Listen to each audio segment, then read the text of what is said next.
సజ్జల భార్గవ్కు ఊరట దక్కలేదు. సోషల్ మీడియాలో అనుచిత పోస్టుల వ్యవహారంలో సజ్జల భార్గవ్పై తీవ్ర ఆరోపణలున్నాయి. అరెస్టు నుంచి రక్షించాలంటూ హైకోర్టులో భార్గవ్ పిటిషన్ దాఖలు చేశారు. ఈ నెల 14వ తేదీకి వాయిదా వేసింది ధర్మాసనం. బిఎన్ఎస్ చట్టం అమలులోకి రాకముందు నేరం జరగడంతో సెక్షన్ 111 వర్తించదని కోర్టులో భార్గవ్ తరపున లాయర్లు వాదనలు వినిపించారు. ఏ సెక్షన్స్ వర్తిస్తాయో లోతుగా విచారించాలంటూ హైకోర్టు చెప్పుకొచ్చింది. ఈ నేపథ్యంలో సోషల్ మీడియా వ్యవహారం ఈ మధ్య తెలుగు రాష్ట్రాల్లో మరీ ముఖ్యంగా ఆంధ్రప్రదేశ్కి సంబంధించి ఆంధ్రప్రదేశ్ ప్రభుత్వం చాలా సీరియస్గా తీసుకుంది. ఈ నేపథ్యంలో వైసీపీ హయాంలో మరీ ముఖ్యంగా టార్గెటెడ్గా ఇబ్బంది పెట్టిన వాళ్లకు సంబంధించి సోషల్ మీడియా వేదికగా ఇబ్బంది పెట్టిన వాళ్లకు సంబంధించి ఆ కేసెస్ని కావచ్చు లేకపోతే ఇష్యూస్ని కావచ్చు తిరగదోడుతోంది. ఈ నేపథ్యంలోనే వైసీపీ నేత సజ్జల భార్గవ్కు సంబంధించి కూడా ఈ అంశానికి సంబంధించి కోర్టులో డిస్కషన్కి వచ్చింది. సోషల్ మీడియాలో అనుచిత పోస్టుల వ్యవహారంలో సజ్జల భార్గవ్పై తీవ్రమైన ఆరోపణలున్నాయి. అరెస్టు నుంచి రక్షించాలంటూ హైకోర్టులో భార్గవ్ పిటిషన్ దాఖలు చేయడం జరిగింది. నెల 14వ తేదీకి వాయిదా వేస్తుంది ధర్మాసనం. ఇక్కడ ఏమంటుందంటే కనుక బిఎన్ఎస్ చట్టం అమల్లోకి రాకముందు నేరం జరిగింది, అందువల్ల సెక్షన్ 111 వర్తించదు అంటూ కూడా కోర్టులో భార్గవ్ తరపున లాయర్లు వాదనలు వినిపించారు. అయితే హైకోర్టు మాత్రం ఏ సెక్షన్స్ వర్తిస్తాయో లోతుగా విచారించాలంటూ కూడా చెప్పుకొచ్చింది. నేపథ్యంలో ఇటు ప్రభుత్వం ఎటువంటి వాదన వినిపించింది, హైకోర్టు ఎటువంటి డైరెక్షన్స్ ఇచ్చింది, at the same time Bhargav తరపున లాయర్లు ఎటువంటి వాదనలు వినిపించారు తెలుసుకునే ప్రయత్నం చేద్దాం. మా ప్రతినిధి కృష్ణమోహన్ అప్డేట్స్ అందించేందుకు సిద్ధంగా ఉన్నారు. కృష్ణమోహన్, ఆల్ రైట్, ఈ అంశానికి సంబంధించి అప్డేట్స్ అందించేందుకు మా ప్రతినిధి మణికుమార్ సిద్ధంగా ఉన్నారు. మణికుమార్, కోర్టులో ఎటువంటి వాదనలు జరిగాయి, మరి ముఖ్యంగా సజ్జల భార్గవ్ రెడ్డికి సంబంధించి ఆయన తరపున లాయర్లు ఎటువంటి అంశాలను కోర్టు ముందు ఉంచారు?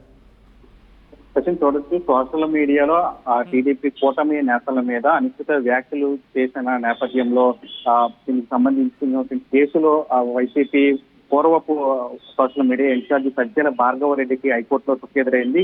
గురువారంలో దాని మీద ఒక కేసు నమోదైంది. ఇటీవల ఈ నెల 3వ తేదీన గురువారం చెందినటువంటి బాబాజ్ అనే వ్యక్తి సోషల్ మీడియాలో టీడీపీ అధినేత ముఖ్యమంత్రి చంద్రబాబు ఆయన సతీమణి మీద కూడా తీవ్రమైనటువంటి అసత్య ప్రచారాలు అదేవిధంగా అనుచిత వ్యాఖ్యలు చేసిన నేపథ్యంలో గుడివాడకు చెందినటువంటి శ్రీరామ్ కనకాంబరం అనే వ్యక్తి ఈ నెల 3వ తేదీన గుడివాడ పోలీస్ స్టేషన్ లో ఫిర్యాదు చేశారు. దీనికి సంబంధించి బాబాజీని విచారించినప్పుడు పోలీసులు ఆయన సజ్జల భార్గవ్ రెడ్డి చెప్తేనే ఇదంతా నేను చేశాను, ఈ వ్యాఖ్యలన్నీ కూడా చెప్పడానికి కారణం ఆయన అని చెప్పడంతో ఆయన కూడా కేసులో మొదటి నిందితుడిగా చేశారు గుడివాడ పోలీసులు. దీంతో సజ్జల భార్గవ్ రెడ్డి మీద కేసు నమోదైంది. అయితే ఈ కేసుకు సంబంధించి తనకు ఊరట ఇవ్వాలని చెప్పి దీనికి సంబంధించి ముందస్తు బెయిల్ ఇవ్వాలని చెప్పి సజ్జల భార్గవ్ రెడ్డి హైకోర్టులో కూడా పిటిషన్ చేసి దానికి సంబంధించి ఈ రోజు హైకోర్టులో కూడా వాదనలు జరిగిన పరిస్థితి. అయితే దీనికి సంబంధించి భార్గవ్ రెడ్డి తరపున లాయర్లు అయితే బిఎన్ఎస్ చట్టం వర్తించదు, బిఎన్ఎస్ చట్టం వచ్చిన తర్వాత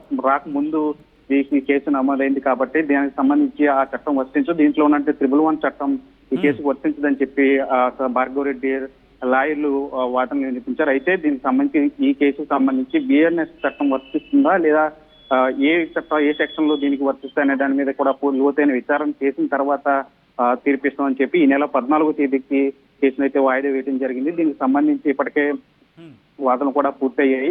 ఈ నెల 14వ తేదీకి విషయాన్ని వాయిదా వేయడంతో మరోసారి సజ్జల భార్గవ్ రెడ్డికి హైకోర్టులో తప్పదని చెప్పొచ్చు. సచిన్, రైట్, ఇప్పుడు ప్రభుత్వం ఏం చేయబోతుంది? ప్రభుత్వం అంశానికి సంబంధించి చాలా సీరియస్గా ముందుకు తీసుకువెళ్తోంది. అయితే బిఎన్ఎస్ చట్టం అంశానికి ఇక్కడ సంబంధించి మాట్లాడుతోంది కాబట్టి ప్రభుత్వం ఎటువంటి డైరెక్షన్లో వెళ్తోంది, ఎటువంటి క్లారిటీ ఇచ్చింది హైకోర్టుకి?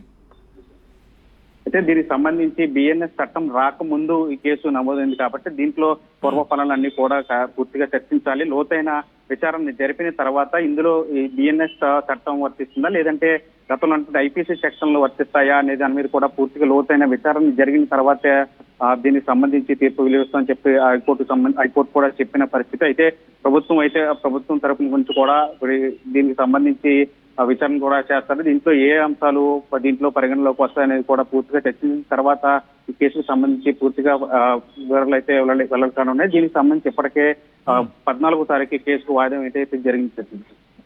రైట్, మణికుమార్, ఒక్కసారి మీరు లైన్లో ఉండే ప్రయత్నం చేయండి. సజ్జల భార్గవ్కి అయితే మాత్రం హైకోర్టులో ఊరట దక్కలేదు, ఎందుకంటే అనుచిత పోస్టుల అంశానికి సంబంధించి ఇక్కడ ప్రభుత్వం చెబుతోంది. సోషల్ మీడియాలో పోస్టుల వ్యవహారంలో కీలకంగా వ్యవహరించాడు సజ్జల భార్గవ్ అంటూ కూడా ఇక్కడ ప్రభుత్వం చెప్పుకుంటూ వస్తోంది. ఈ నేపథ్యంలో ఈరోజు హైకోర్టులో వాదోపవాదనలు జరిగాయి. అయితే బిఎన్ఎస్ చట్టానికి సంబంధించి ఇక్కడ ఆ అంశం ప్రస్తావనకు వచ్చింది. ఎందుకంటే ఈ కేసు బిఎన్ఎస్ అంశానికి సంబంధించి కొత్త చట్టం, బిఎన్ఎస్ చట్టం అమల్లోకి రాకముందు నేరం జరగడంతో చట్టం 111 సెక్షన్ 111 వర్తించదంటూ కూడా కోర్టులో భార్గవ్ తరపున లాయర్లు వాదన వినిపించారు. అయితే హైకోర్టు ఏ సెక్షన్స్ కింద వర్తిస్తాయి లోతుగా విచారించాలంటూ కూడా చెప్పుకొచ్చింది. ఇక్కడ ఈ అంశానికి సంబంధించి మణికుమార్ ఇప్పుడు ప్రభుత్వం ఏం చేయబోతోంది, మరి ముఖ్యంగా ఇక్కడ హైకోర్టు కూడా కొన్ని డైరెక్షన్స్ ఇచ్చిన నేపథ్యం కనిపిస్తోంది. కాబట్టి ప్రభుత్వం ఎలా ముందుకు వెళ్ళాలనుకుంటోంది ఇప్పుడు?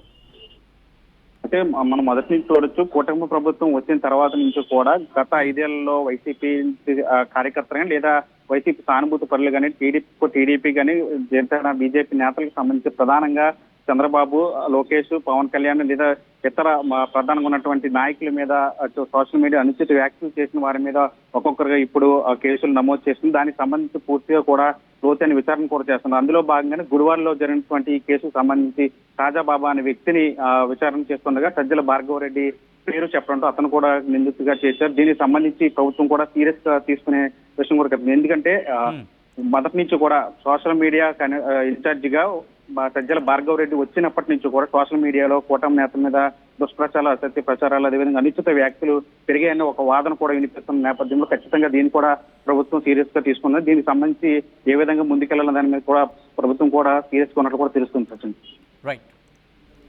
రైట్ మణికుమార్, మొత్తంగా అయితే మాత్రం సజ్జల భార్గవ్కు షాకే అని చెప్పుకోవాలి. ఎందుకంటే వైసీపీ నేత సజ్జల భార్గవ్కు ఇక్కడ కూడా ఊరట దక్కలేదు. సోషల్ మీడియాలో అనుచిత పోస్టుల వ్యవహారంలో సజ్జల భార్గవ్పై తీవ్రమైన ఆరోపణలున్నాయి. అరెస్టు నుంచి రక్షించాలంటూ హైకోర్టును ఆశ్రయించారు భార్గవ్. పిటిషన్ దాఖలు చేయడం జరిగింది. ఈ నెల 14వ తేదీకి వాయిదా వేసింది ధర్మాసనం. బిఎన్ఎస్ చట్టం అమల్లోకి రాకముందు నేరం జరగడంతో చట్టం 111 సెక్షన్